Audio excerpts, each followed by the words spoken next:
MacGregor Mathers died in 1918, a casualty of that worldwide influenza epidemic whose victims numbered more than those of the Somme, Second Mons, and the other great bloodlettings of the First World War.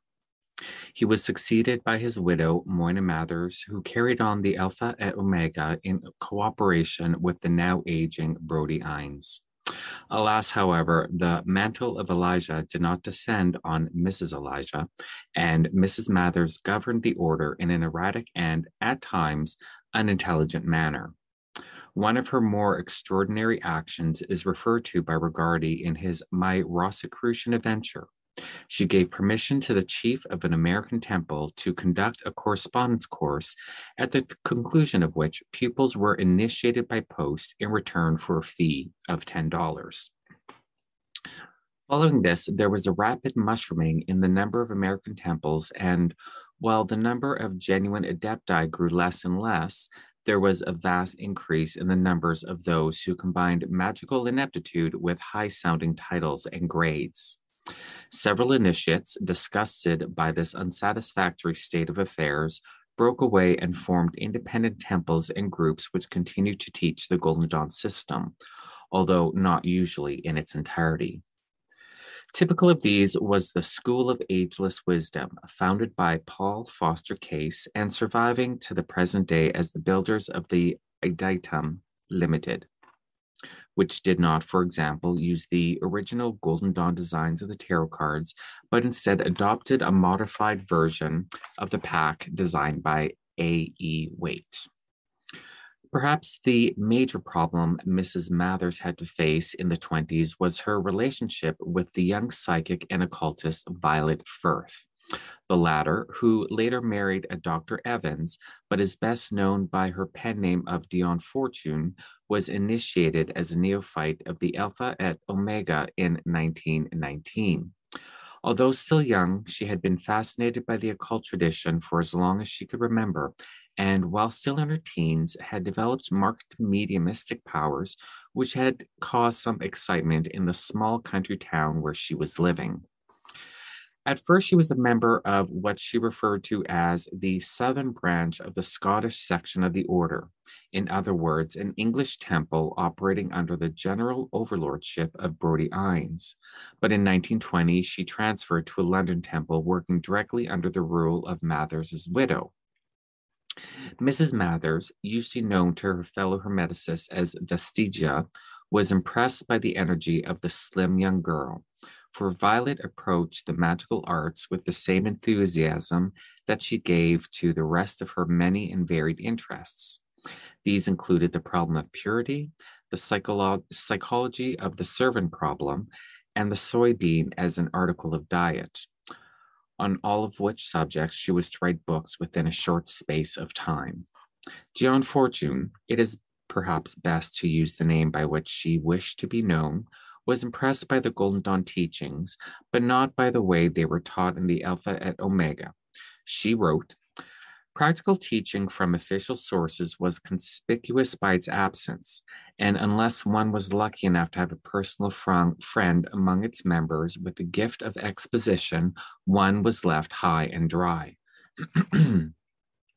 One was put through the ceremonies, given the bare bones of the system in the knowledge lectures and a few commentaries on them called side lectures, for the most part of very inferior quality, and left to one's own devices.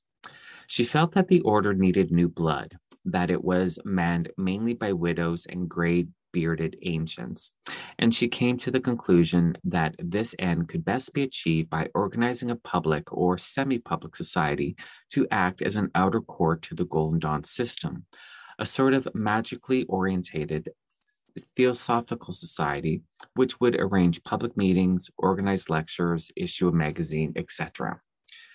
She approached her chief with this proposal, and surprisingly enough, for previously Mrs. Mathers had shared her husband's passion for secrecy, it was accepted. Thus, in 1922, the Fraternity of the Inner Light came into existence, although for a considerable time it acted under the guise of the Christian Mystic Lodge of the Theosophical Society, and through its work, a trickle of new recruits began to come into the Golden Dawn. These were welcomed eagerly by Mrs. Mathers, who had by now become an enthusiastic empire builder, prepared to sacrifice quality for quantity. Footnote: in 1926, her introduction to a new edition of one of her husband's works not only referred to the esoteric school founded by her husband, but intimated that admission to it could be obtained by writing to her, care of the publisher. A pamphlet issued by her in the United States was, I believe, even more explicit. But she soon became aware that in the fraternity of the inner light, Dion Fortune, already beginning to indulge in much astral travel, getting trance messages from masters of the Western tradition, etc., was beginning to build up a little empire of her own. Mrs. Mathers took appropriate action and tried to expel Dion Fortune for, quote, betraying the inner secrets of the order, end quote, in her book, Esoteric Philosophy of Love and Marriage, but later forgave her when it was pointed out to Vestigia that Dion Fortune had not yet achieved the grade in which this teaching was given. This whole episode puzzles me, for I can find little resemblance between the wishy-washy, semi-spiritualist meanderings of Esoteric Philosophy of Love and Marriage, probably Dion Fortune's worst book, and any aspect of the order's teaching. A little later, Mrs. Mathers took strong objection to a series of articles that her erstwhile favorite published in the Occult Review. They were later republished under the title of Sane Occultism, and first suspended and finally expelled her on the grounds that certain symbols had not appeared in her aura from the order. Dion Fortune persisted in using the order system and set up a temple of her own, which had a semi-amicable relationship with the surviving temples of the Stella Matutina. Mrs. Mathers met this defiance by using black magic and launching a psychic attack on the rebel, or so, at any rate, Dion Fortune believed. Whether they were objective or subjective, the experiences undergone by Dion Fortune were most unpleasant. She described them as follows. My first intimation of it was a sense of uneasiness and restlessness. Next came a feeling as if the barriers between the seen and the unseen were full of rifts, and I kept on getting glimpses of the astral mingling with my waking consciousness. This, for me, is unaccustomed, for I am not naturally psychic. And in the technique in which I was trained, we are taught to keep the different levels of consciousness strictly separate and to use a specific method for opening and closing the gates. Consequently, one seldom gets spontaneous psychism. One's vision resembles the use of a microscope in which one examines prepared material. The general sense of vague uneasiness gradually matured into a definite sense of menace and antagonism, and presently I began to see demon faces and flashes, resembling those picture images which psychologists call by the unpleasing name of hypnagogics, flashes of dream which appear upon the threshold of sleep. I was quite unsuspicious of any particular individual, though I realized that my articles had probably stirred somebody up pretty thoroughly.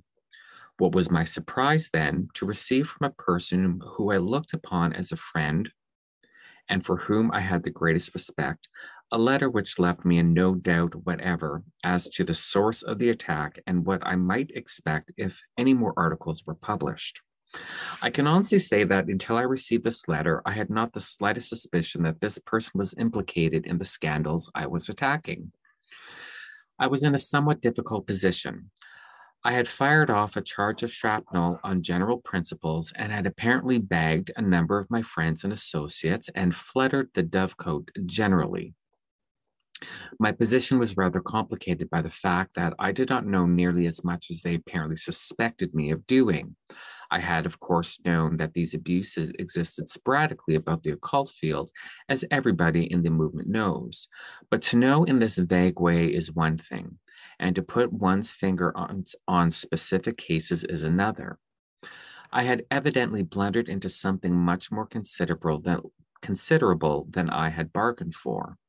I felt like the small boy who, fishing for minnows, has hooked a pike. I had to decide whether I would try and get my articles back from the Occult Review or whether I would let them run their natural course and take the consequences. I had had a very strong impulse to write those articles, and now I began to see why I had had it. I shall have something to say in another chapter concerning the Watchers, that curious section of the occult hierarchy which is concerned with the welfare of nations. A certain section of the work is apparently concerned with the policing of the astral plane. Very little is actually known about them. One comes across their work sporadically and pieces the bits together. I have crossed their trail on several occasions, as I will tell later. Whenever black magic is afoot, they set to work to put a spoke in its wheels. Be that as it may, I came to the conclusion that, in view of what had now transpired, the impulse I had had to take in hand this piece of work might have emanated from the Watchers. At any rate, the work obviously needed doing. Someone had to tackle these plague spots if they were to be cleared up. So I determined to stick to my guns and see the matter through, and so left the articles in question to run their course. Very soon, some curious things began to happen. We became most desperately afflicted with black cats. They were not hallucinatory cats, for our neighbors shared in the affliction, and we exchanged commiserations with the caretaker next door, who was engaged in pushing bunches of black cats off doorstep and windowsill with a broom, and declared he had never in his life seen so many, or such dreadful specimens. The whole house was filled with the horrible stench of the brutes. Two members of our community at that time went out to business every day, and at their offices in different parts of London, they found the same penetrating reek of the tomcat. At first, we attributed this persecution to natural causes and concluded that we were near neighbors of some fascinating feline female, but incidents succeeded each other, which made us feel that things were not quite in the ordinary course of nature. We were getting near to the vernal equinox, which is always a difficult time for occultists. There was a sense of strain and tension in the atmosphere, and we were all feeling decidedly uncomfortable. Coming upstairs after breakfast one morning, I suddenly saw, coming down the stairs towards me, a gigantic tabby cat, twice the size of a tiger. It appeared absolutely solid and tangible. I stared at it petrified for a second, and then it vanished. I instantly realized that it was a simulacrum, or thought form, that was being projected by someone with occult powers. Not that that realization was any too comforting, but it was better than an actual tiger. Feeling decidedly uncomfortable, I asked one of my household to join me, and as we sat in my room meditating, we heard the cry of a cat from without. It was answered by another and another. We looked out of the window, and the street as far as we could see was dotted with black cats, and they were wailing and howling in broad daylight, as they do on the roofs at night. I rose up, gathered together my paraphernalia, and did an exorcism then and there. At the end, we looked out of the window again. The visitation was at an end. Only our normal population of local mousers remained to us. The vernal equinox was now upon us. I must explain that this is the most important season of the year for occultists. Great power tides are flowing on the inner planes, and these are very difficult to handle. If there is going to be astral trouble, it usually blows up for a storm at this season. There are also certain meetings which take place on the astral plane, and many occultists attend them out of the body. In order to do this, one has to throw oneself into a trance, and then the mind is free to travel. It is usual to get someone who understands these methods of work to watch beside the body while it is vacated to see that it comes to no harm. In the ordinary way, when an occult attack is afoot, one clings to waking consciousness at all costs, sleeping by day and keeping awake and meditating while the sun is below the horizon. As ill luck would have it, however, I was obliged to make one of these astral journeys at this season. My attacker knew this as well as I did. I therefore made my preparations with all the precautions I could think of, gathered together a carefully chosen group to form the watching circle, and sealed up the place of operation with the usual ceremonial. I had not much faith in this operation under the circumstances, for my attacker was of much higher grade than I was, and could come through any seals I might set.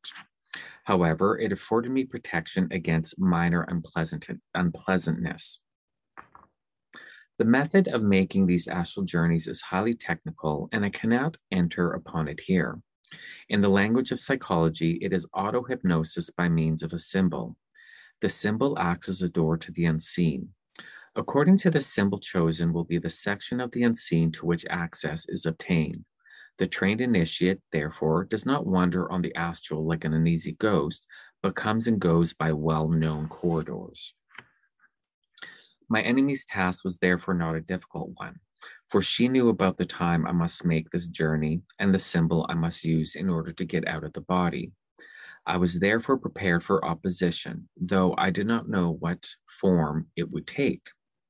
These astral journeys are really lucid dreams in which one retains all one's faculties of choice, willpower, and judgment.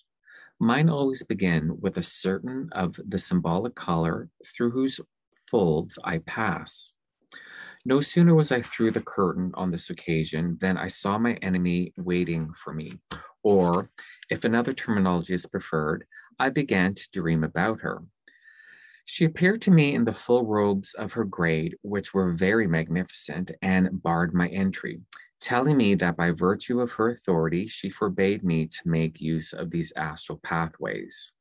I replied that I did not admit her right to close the astral path to me because she was personally offended, and that I appealed to the inner chiefs to whom both she and I were responsible. Then ensued a battle of wills in which I experienced the sensation of being whirled through the air and falling from a great height, and found myself back in my body. But my body was not where I had left it, but in a heap in the far corner of the room, which looked as if it had been bombed. By means of the well-known phenomenon of repercussion, the astral struggle had apparently communicated itself to the body, which had somersaulted around the room while an agitated group had rescued the furniture from its path. I was somewhat shaken by this experience, which had not been a pleasant one. I recognized that I had had the worst of it and had been effectually ejected from the astral paths. But I also realized that if I accepted this defeat, my occult career was at an end.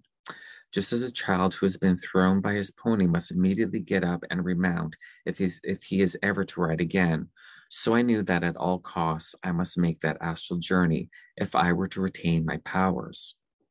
So I told my group to pull themselves together and reform the circle because we must make another attempt. I invoked the inner chiefs and went out once more.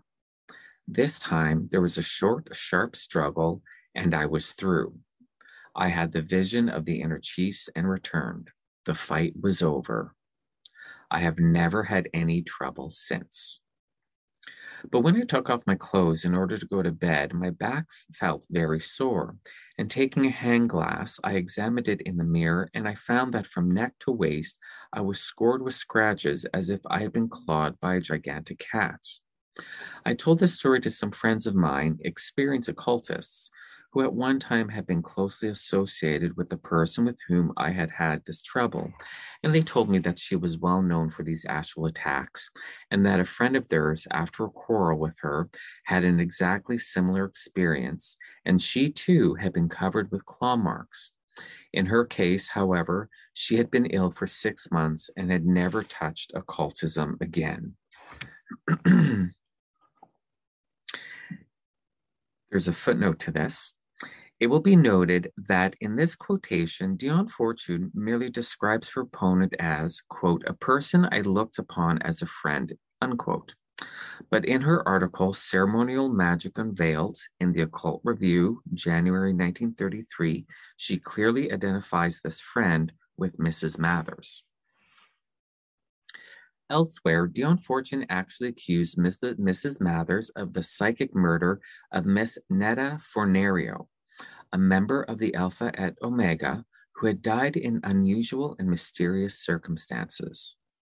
The alleged murder victim, who had an Italian father, whom she hated, and an English mother, was in appearance a typical member of the arts and crafts movement, wearing hand-woven silken or woolen tunics and dressing her dark hair in two heavy plaits.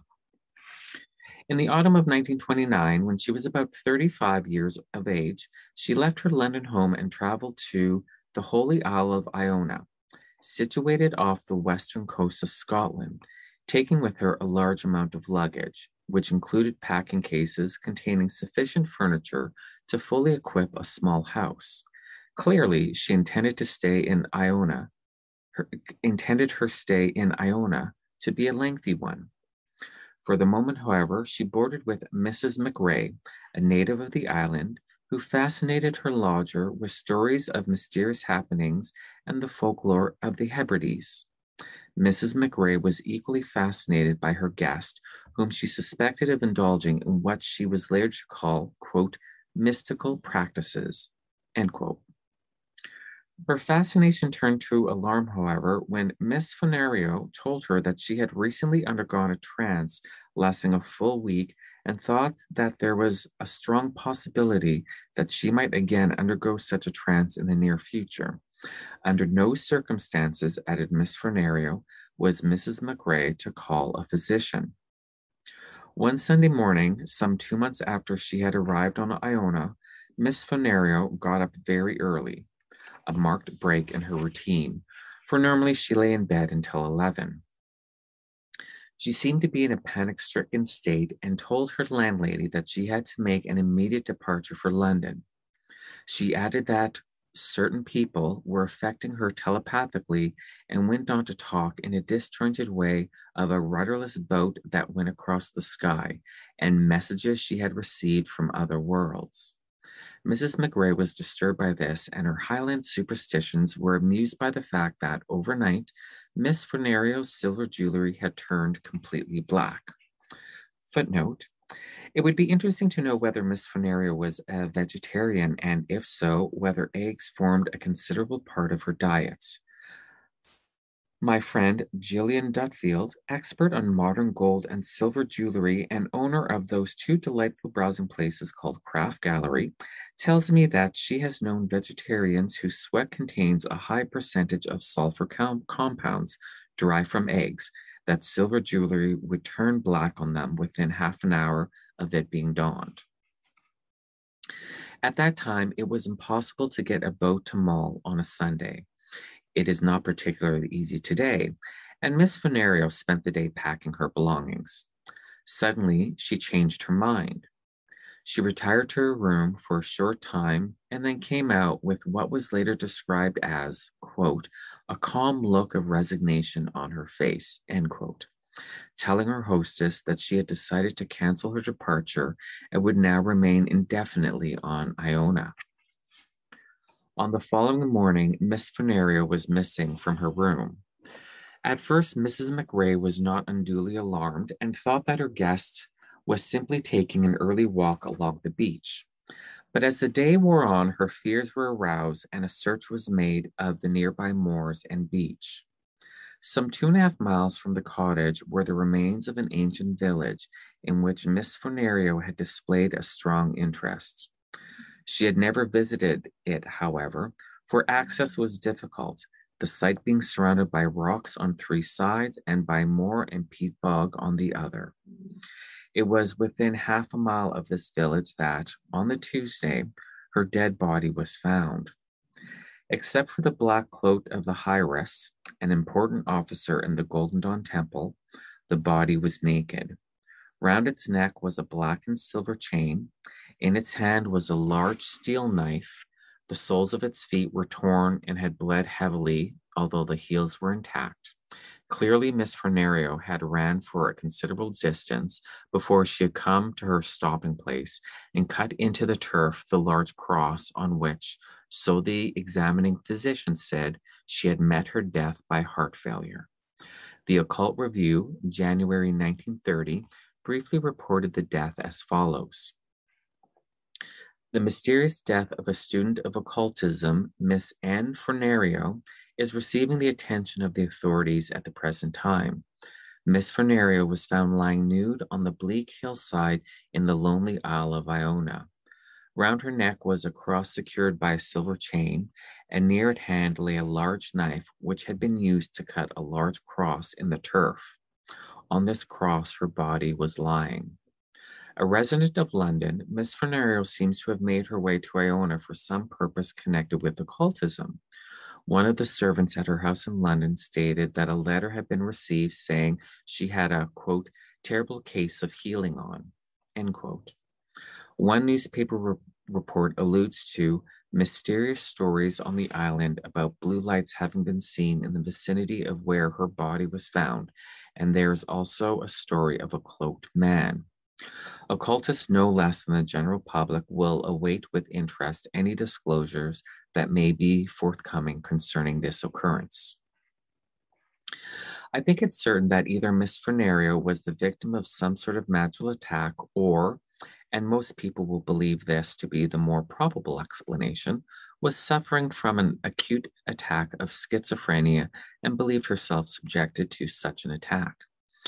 Dion Fortune had no doubts on the matter, for after reproducing the above brief quotation from the Occult Review, she stated that the body was scratched, that Miss Fornario had been associated with Mrs. Mathers, and that victims of the latter's alleged astral attacks always have the marks of scratches.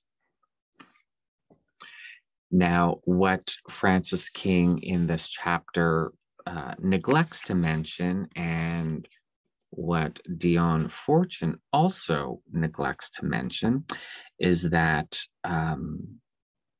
Miss Fornario's death occurred almost 18 months after Moina Mathers died. So how she could be the perpetrator of both attacks is really unclear.